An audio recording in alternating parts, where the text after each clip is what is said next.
Hoy día me veo un poco más oscuro y es porque actualmente en el servicio de salud laboral no tenemos luz, pero sí tenemos corriente. De hecho, ahí es donde realizo mis exámenes auditivos, ahí es donde siento al paciente. Este es el equipo con el que trabajo, pero lo bueno es que esta cámara tiene luz. Entonces, como tenemos corrientes pero no hay luminaria, al menos me pueden ver y podemos hacer esta grabación de manera un poco más eh, un poco más visible, si no estaría yo, no me verían para nada. Y voy a checar un poco esto y vamos a continuar con nuestra segunda parte de membrana y transporte. Ahora nos quedaría la parte de transporte. ¿Y en qué habíamos quedado? Habíamos quedado en la fluidez de la membrana plasmática. Esta membrana, como habíamos dicho, puede cambiar su comportamiento, puede aumentar o disminuir su fluidez en base a distintos factores. Nuevamente vamos a dibujar nuestra membrana plasmática, ¿cierto? Con estos fosfolípidos, ¿cierto? Y esta fluidez iba a estar determinada por, uno, la saturación, ¿ya? La saturación de los ácidos grasos de este fosfolípido, ¿ya? Entonces la saturación de esta parte de la membrana plasmática que yo marqué en verde, a medida de que sea más saturado, la membrana va a ser más saturado, la membrana va a ser más rígida y va a permitir menos difusión simple. A medida de que sea más insaturada, la membrana va a ser más fluida y por lo tanto va a ser más permeable. Esto quiere decir que en un punto más saturado lo voy a dibujar, va a ser como de esta forma, en un punto más insaturado va a ser de esta forma.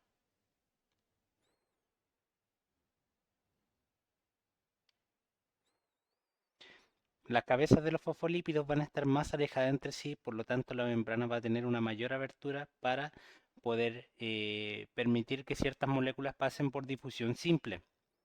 Y esto puede jugar en contra o a favor dependiendo de qué es lo que quiera hacer la membrana plasmática, qué es lo que quiera pasar, ¿ya? Y este hecho de que sea más insaturado o menos insaturado puede ser regulado. ¿Por qué va a ser regulado? Va a ser regulado por el colesterol. Porque como vimos, el colesterol va a ser esta macromolécula, este fosfolípido que se va a situar en medio de estos lípidos, de modo de que estos no se puedan alejar tanto o de modo de que, lo pongo acá, para que los fosfolípidos no se puedan acercar tanto y la membrana no esté tan rígida. Ahí estaría, por ejemplo, el colesterol entre este fosfolípido y este. Y acá, por ejemplo, voy a poner el mismo colesterol. Voy a poner un colesterol acá, por ejemplo. Y esto va a impedir que este fosfolípido, el fosfolípido que vemos acá, va a impedir que el fosfolípido se aleje más, aumentando más la permeabilidad de la membrana. ¿Ya? De esta manera, el colesterol puede regular ambos factores, tanto la rigidez como la fluidez, ¿ya? Entonces, uno de los puntos que va a... es uno de los factores, perdón, uno de los factores que va a influir en la fluidez de la membrana plasmática va a ser la saturación, el hecho de que esté saturado o insaturado el fosfolípido que la compone, ¿ya? Bueno, los miles de fosfolípidos que la componen. El otro punto es la cantidad de colesterol. Y el otro punto es la temperatura, ya que a mayor temperatura un fosfolípido se tiende a abrir. Un fosfolípido se tiende a abrir, ¿ya? Distinto a insaturarse, tiende a alejar el mismo, los ácidos grasos que la componen. No es que esté insaturado. Y a medida de que estos se comienzan a abrir, nuevamente comienza a aumentar la distancia entre un fosfolípido y el siguiente. Por lo tanto, a mayor temperatura vamos a tener mayor fluidez, a menor temperatura, más temperatura es igual a esta es la abreviación de temperatura, la T y grados. A medida que la temperatura aumenta, esto significa que vamos a aumentar la fluidez. A medida que la temperatura disminuye, vamos a disminuir la fluidez y por tanto aumentar la rigidez de la membrana. Y acá, a medida que la temperatura aumenta, va a aumentar la fluidez y va a disminuir la rigidez de la membrana. Estos conceptos de rigidez y de fluidez son inversamente proporcionales. Esto quiere decir que a medida que yo tengo mayor fluidez, es menos rígida, a medida de que es más rígida, es menos fluida. ¿Sí? Y eso con respecto a la fluidez de la membrana en donde habíamos quedado. Ahora, no todas las membranas plasmáticas son iguales, no todas las membranas plasmáticas poseen el- la misma proporción de las estructuras, si bien pueden contener las mismas estructuras con respecto a, todas tienen proteínas, todas tienen colesterol, todas tienen fosfolípidos, puede variar la proporción de estas, es decir, puede tener más o menos fosfolípidos, puede tener un 45%, por ejemplo, puede tener menos proteínas, puede tener más colesterol. Ahí esto puede ir variando y puede ir variando en función eh, de a qué se dedica esta célula, en función del tipo de tejido del cual estamos hablando. Acá nosotros podemos ver dos ejemplos. Uno es el tejido pulmonar, ¿ya? Y otro es el tejido de la epidermis, ¿ya? El tejido de la piel. El tejido pulmonar requiere menos colesterol. ¿Por qué? Porque requiere más fluides para más intercambio, ¿ya? Para más intercambio gaseoso, ¿ya? Recordemos que acá voy a dibujarles un pulmón,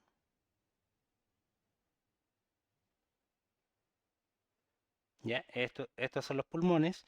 En los pulmones, en las membranas, supongamos que vamos al punto más pequeño de los pulmones, esto es infinitamente más pequeño, pero supongamos que eh, no tenemos las proporciones como tal. Acá, supongamos que hay una membrana y lo que hace la membrana, como recordamos por difusión simple, a través de la membrana pueden pasar distintas estructuras, distintas moléculas, como las cuales son las moléculas que iban a difundir de manera simple, iban a ser el H2O, lo voy a dibujar más pequeño, el H2O, el CO2 y el oxígeno, ¿ya? Entonces yo por difusión simple voy a querer que se difunda tanto oxígeno como CO2, porque en los pulmones es en donde se realiza el intercambio gaseoso, en donde viene el aire, viene el oxígeno, y el oxígeno pasa de este punto a este por una barrera que se llama barrera hematoalveolar, que se encuentra en los alveolos, en los pulmones. Esto es un poco más profundo, pero desde los oxígenos vamos a ir a la sangre, ¿ya? Entonces de esta forma nosotros vamos a llevar oxígeno a la sangre, y esto, en esta membrana específica de acá, yo quiero tener una mayor permeabilidad, porque quiero que el oxígeno como el CO2 se difundan de manera pasiva para que pueda haber un buen intercambio. Y esto va a permitir que nosotros podamos oxigenar de manera correcta la sangre y podamos eliminar el CO2. Y para yo poder aumentar la difusión simple, tengo que aumentar la fluidez de la membrana. Entonces, ¿qué es lo que hago? Estos colesteroles que les había dibujado, que mantienen cierta rigidez y disminuyen la fluidez, yo los voy a quitar de la membrana de las células pulmonares, porque yo quiero que sea más fluida y quiero que los fosfolípidos tengan una mayor distancia. Por lo tanto, esto va a disminuir la cantidad de colesterol para que sea más fluida y permita el intercambio de oxígeno y de CO2. ¿Sí?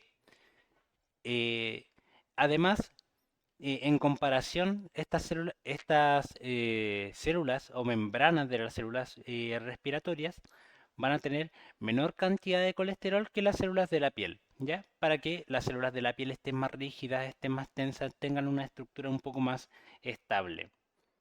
Y así como también las proteínas van a cumplir distintas funciones dentro de la membrana y estas distintas proteínas van a variar dependiendo de qué tipo de célula estemos hablando. Y vamos a ver qué es un coloide. Un coloide es un sistema de dispersión de las partículas de manera homogénea. ¿Esto qué significa? Acá vamos a ver en nuestro dibujito, si yo tengo, por ejemplo, voy a dibujar un gran vaso. Si yo tengo estas partículas todas juntas así, estas partículas se van a repeler entre sí. Entonces, cuando se repelen, ahí no la puedo marcar. Cuando se repelen, se van a tender a alejar. Se van a tender a alejar entre las mismas partículas. Porque cada una quiere tener su espacio, cada una se comienza a repeler entre sí, generando un ambiente de dispersión en donde cada una va a tener más o menos la misma cantidad relativa de espacio, ¿ya?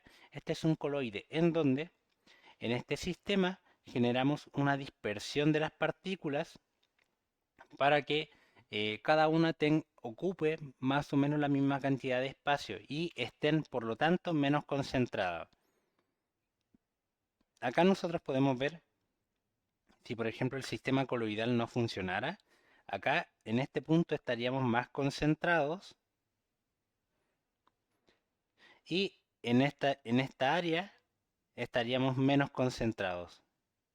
¿Ya? Acá estaría más concentrado y acá estaría menos concentrado. Y acá tenemos una concentración igual en todos lados de este frasco que les dibujé. Entonces, este coloide es el sistema por el cual generamos una dispersión de partículas de manera que éstas ocupen la misma cantidad relativa de espacio.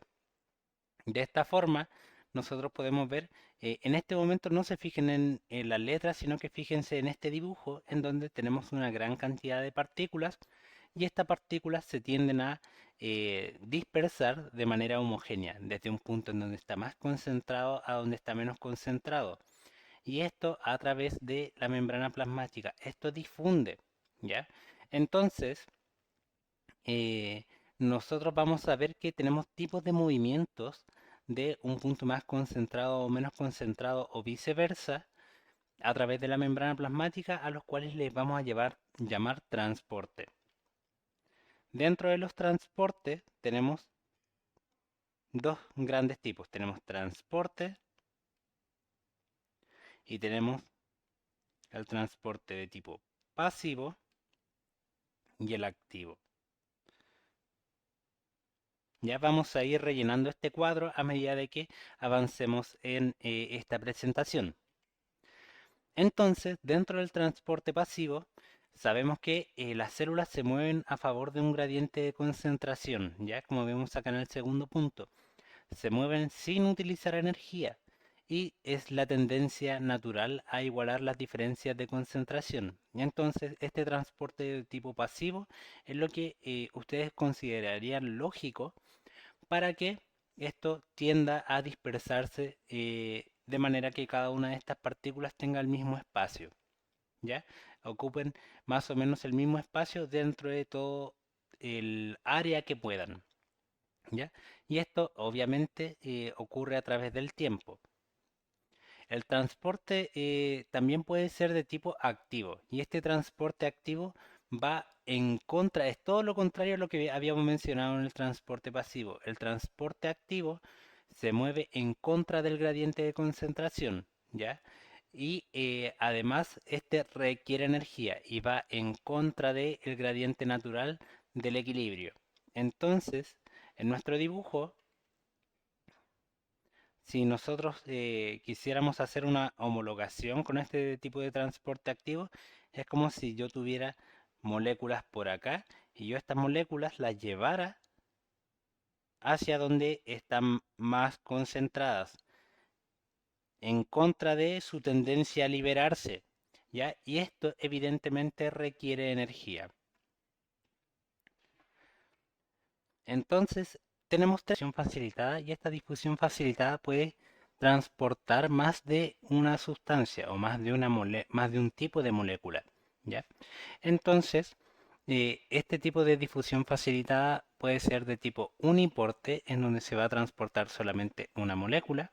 Un tipo específico de molécula, por ejemplo, se transporta solamente sodio.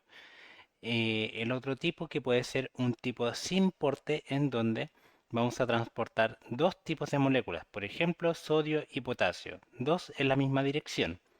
Y de tipo antiporte, en donde transportamos una a favor, perdón, transportamos una desde el medio intracelular al extracelular y otro desde el extracelular al intracelular, ¿ya? O del citosol al medio extracelular si quieren, y viceversa, ¿ya?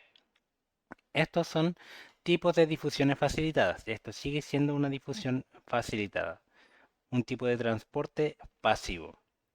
Y luego tenemos nuestro último tipo de transporte pasivo, el cual es la osmosis, que es el movimiento de agua.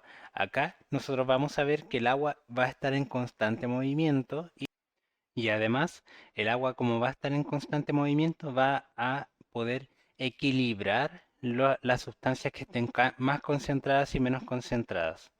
De esta manera nosotros podemos ver acá los tipos de transporte, en donde encontramos la difusión simple, la difusión facilitada por medio de difusión facilitada. A veces también incluye los canales, dependiendo de la literatura en donde la encuentren. Se puede encontrar como difusión facilitada y por medio de canales iónicos, o también pueden considerar al canal iónico como un tipo de difusión facilitada, ya que es una proteína que igualmente toma una molécula y la deja pasar.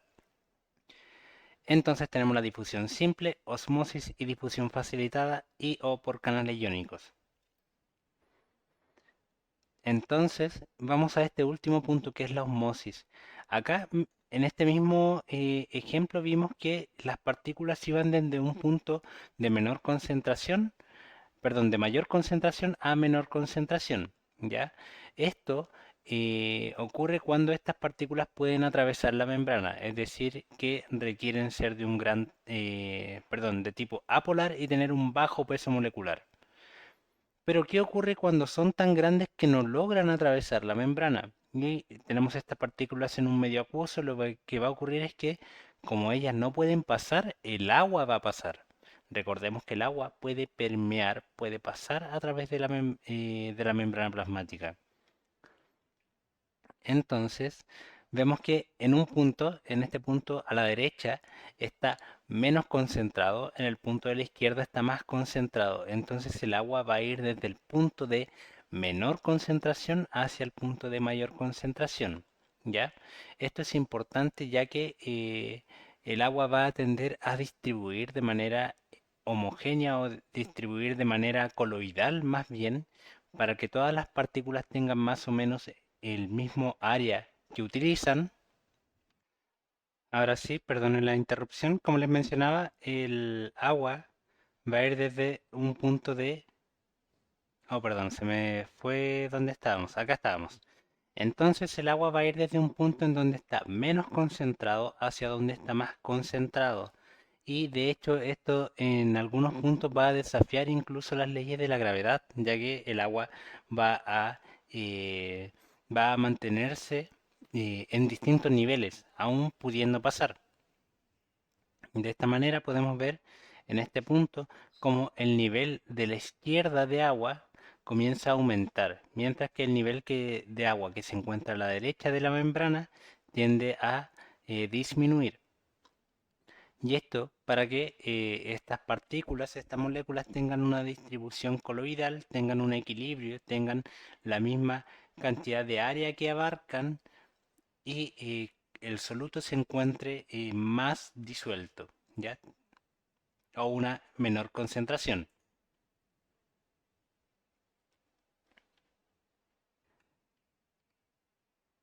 De esta manera podemos ver que acá podemos ver esta membrana de fosfolípidos, en donde el agua va a permear, el agua va a pasar a través de ella y junto eh, no solamente el agua, sino que también los iones que tengan la capacidad, perdón, las partículas no cargadas, apolares o aquellas de bajo peso molecular pueden pasar.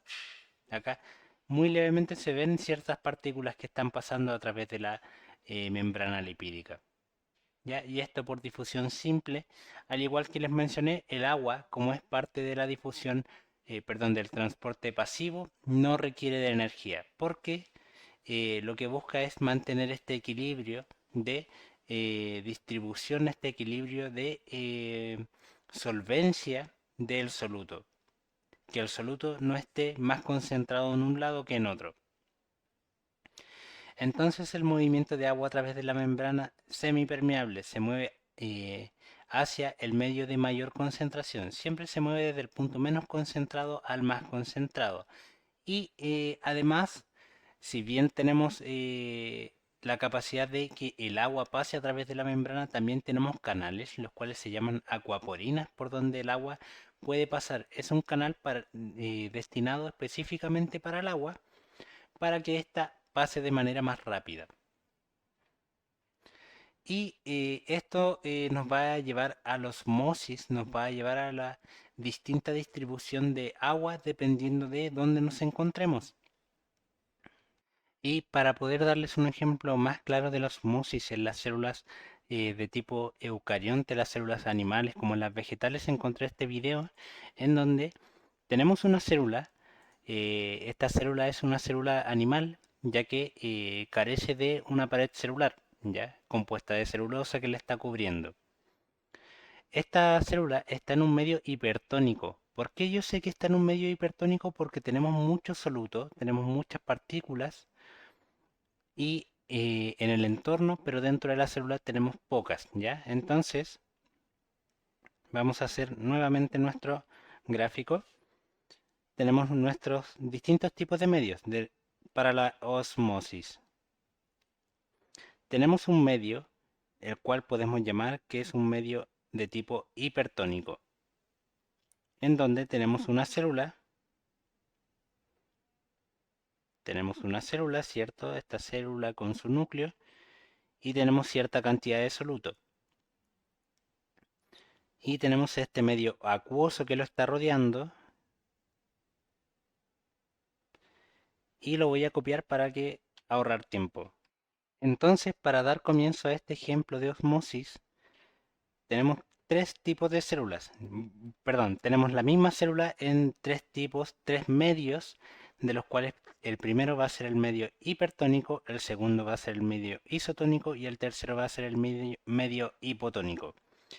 Entonces, el medio hipertónico es aquel medio en donde tenemos una mayor concentración de soluto que dentro de la célula. Entonces, ¿qué es lo que va a ocurrir? El agua, como puede permeabilizar, puede atravesar la membrana, el agua de la célula va a tender a salir. Entonces, como el agua de la célula va a tender a salir, esta va a pasar a un estadio en donde su volumen, el volumen de la célula, va a disminuir, producto de que esta ya no tiene una gran cantidad de agua, esta ya no tiene la cantidad de agua normal, y esta va a empezar a cambiar su conformación hasta que muere. Ya muere de deshidratación básicamente. En las células animales, en las células animales, esto se le llama crenación. ¿Ya? Luego tenemos el medio que es isotónico. Es este medio en donde tenemos la misma cantidad de soluto que dentro de la célula. Entonces el agua va a entrar, ¿cómo va a salir? No hay un cambio de manera significativa en el agua dentro y fuera de la célula, por lo tanto se mantiene igual. Entonces la parte hiper que vimos anteriormente significa que está muy cargado, ¿ya? Hipertónico que tiene mucha carga de soluto en el medio, ¿ya? La parte de iso se refiere a que está igualmente cargado. Y esto hace que no haya un movimiento de agua hacia adentro o hacia afuera de manera significativa. El movimiento neto es cero. Y luego tenemos el medio hipotónico, en donde tenemos una menor concentración de soluto que dentro de la célula. Entonces lo que va a hacer el agua, como les mencioné, el agua siempre va a ir desde un medio menos concentrado a un más concentrado. Entonces el agua va a tender a entrar a la célula y esto va a hacer que la célula se hinche y por lo tanto pase a este medio, en donde aumenta su volumen y de hecho hay puntos en los que puede llegar a reventar, a lo cual nosotros le llamamos una citólisis. ¿Ya? En donde la célula revienta porque tiene tanta agua, el agua genera tanta presión en la membrana que la rompe y por lo tanto el agua de la célula se tiende a liberar y la célula muere. Entonces tenemos estos tres medios: medio hipertónico, en donde tenemos un medio que está muy concentrado y esto va a hacer que el agua de la célula salga para que la célula pase a estar en este medio. Es como una pasa porque está deshidratada. Disminuye su volumen, disminuye su cantidad de agua y pasa a un estado de crenación. Luego tenemos el medio isotónico, que es el medio en donde tenemos la misma cantidad de soluto en el medio como dentro de la célula. El movimiento neto de agua no va a cambiar y por lo tanto vamos a permanecer igual. Y luego tenemos el medio hipotónico, en donde tenemos una baja concentración en el medio y por lo tanto el agua va a ir desde un punto menos concentrado a más concentrado, va a ir a donde está más concentrado, que es en la célula, y va a aumentar el volumen de esta célula hasta llegar, si es que esto aumenta de manera significativa, puede llegar a romper generando esta citólisis. ¿Ya? En las células de tipo vegetal, en las células de tipo vegetal, Eh, acá dibujé cada una de las células vegetales y como vemos, la célula vegetal tiene dos grandes diferencias que alcanzamos a notar acá. Uno, que tenemos una pared celular que marqué en verde alrededor. Y dos, que tenemos una gran vacuola, que es este gran almacenamiento de agua que vimos en nuestras clases de organelo. Entonces, cuando tenemos esta célula vegetal en un medio de tipo hipertónico, al igual que la célula animal, el agua va a tender a salir.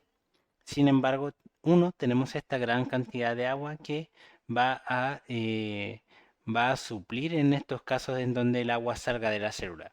Sin embargo, si es que esta salida de agua es significativa y esta célula de tipo vegetal no tiene agua en un periodo prolongado de tiempo, esta de todas formas llega a la muerte celular, pero en este caso no le llamaremos crenación, como lo hicimos en la célula de tipo animal, sino que le llamaremos plasmólisis.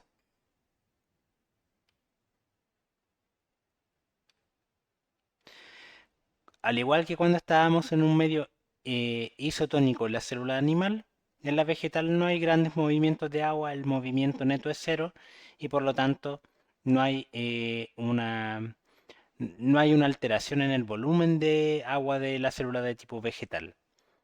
Y luego vamos a la célula de tipo, perdón, al medio de tipo hipotónico. El medio hipotónico es este medio en donde va a haber una menor concentración de soluto afuera de la célula, como vimos. Acá tenemos un soluto, otro, y acá dentro de la célula tenemos más. Por lo tanto, el agua va a entrar. Pero, a diferencia de como vimos antes, que la célula, perdón, va a aumentar de volumen, como vemos acá, como acá se los marqué, esta no revienta, no se rompe la membrana celular debido a que tenemos esta queridísima pared celular compuesta de celulosa. Entonces, esta pared celular que vemos acá va a impedir que la célula vegetal se rompa por una gran cantidad de agua. Por lo tanto, esta no va a morir y va a llegar al estado de turgencia. Entonces, a modo de resumen y de comparación, voy a mover esto un poquito para que lo tengamos en el mismo lado. Entonces tenemos que en la osmosis tenemos tanto medios hipertónicos, isotónicos, hipotónicos. En el medio hipertónico, el agua de la célula va a salir hacia donde está más concentrado, que es en el medio externo, tanto en la célula animal como